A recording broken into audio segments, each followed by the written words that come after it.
بالراحه، قول له بالراحه يا عم، هو بيجري ليه؟ بالراحه. ازاي بقى هينزلوا العربيه دي تحت هنا؟ ما حدش شاف تحت العربيه. مصر كلها شايفاه وشاهده على اللي هو الراجل ده المسؤول عن انه ينزل عربيه. فرحه كبيره قوي اهو، فرحه العيال الصغيره ان العربيه عايزك تسمع الجمهور لصوت العربيه.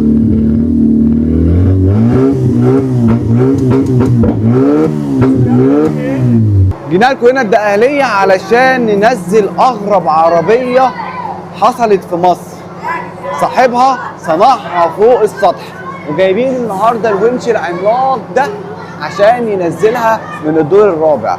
تعالوا بينا نشوف ايه اللي هيحصل في الحلقة دي، وأهلا بيكم في أغرب حلقة من حلقات فتح شو. يلا بينا يا سامح. طلعنا الدور الرابع علشان ننزل العربية الغريبة. دلوقتي بنحاول ان احنا ننزلها من فوق السطح، ودي اعقد عملية ممكن نعملها لان الشوارع هنا ضيقة جدا، حواري صغيرة جدا في وسط قرية ريفية، جماهير كتيرة واقفين مستنين الحدث ده. ازاي بقى هينزلوا العربية دي تحت هنا؟ العربية اسمها كيميت، العربية اسمها كيميت اهي، اتحط لها اللوجو بتاعها كيميت. كيميت يعني مصر. الناس شايفه ان الفكره دي بسيطه، دي حاجه يعني تحترم، لكن انا عن نفسي كفتحي شايفها انها فكره عظيمه جدا. شايفها ان حد فعلا حطنا على طريق حلو قوي. يا عم دي الف لما نوصل لليه ان شاء الله رب العالمين هتبقى حاجه فخمه، بس احنا الحمد لله رب العالمين بدانا بالالف. انت صاحب الونش؟ اه اهو الراجل ده الاسطوره يا جماعه. اسمك ايه؟ عيد. ازيك يا عم عيد؟ انت هتعمل ايه عشان تنزل العربيه يا عم عيد؟ يعني خطتك كده، اشرح لنا خطتك. هنصبن عشان القمر ما تعالى كده يا يفوتش على سامح. الشرايط. تعالى ورينا كده. عشان دي ما يفوتش على دي. انت هنا عشان مرافع كده بعيد عن العربيه خالص.